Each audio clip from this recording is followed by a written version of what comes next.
Chris Paul, Michelle Roberts, the entire NBA, even the owners, everyone came together and was like, hey, like, how can we, and I believe Barack Obama was involved, and like, hey, what should we ask for? If we're going to stay here in the face of all of this, what should we ask for? Like, what can we do to help continue to help change? Yeah. And, you know, again, that more than an athlete into more than to a vote, more than a vote, Yeah. into, you know, the polling places and Yep. all, like, so it's something positive did come from a negative situation, but you guys were trying to plan in 36 hours, 48 and hours. figure out how we're going to get back on the floor, too. So it was like, you want to see all this change, but I felt like those conversations and that change needed to happen before we step back on the floor. Yeah. You know, and we had, I don't know if you guys heard, but we had a conversation where a lot of the 2 or 3 out of, you know, the guys from each respective team, the coaches, and we had a huge Zoom call with the owners, all 30 owners. Yeah.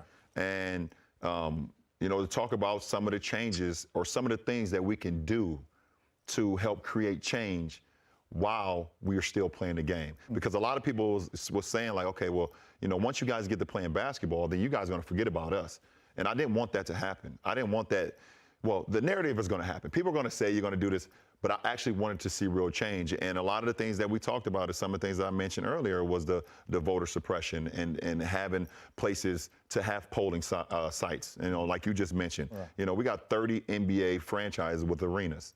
Yeah. We needed to have, if not all 30, as close to 30 as possible where people can go and vote. Because we've seen what happened in Georgia. We've seen what happened right outside Atlanta where people couldn't go vote. They were telling them that they shouldn't, they need to go somewhere else, and people waiting 3 and 4 hours standing in line to vote. And we knew how important the November election was. We also seen the things that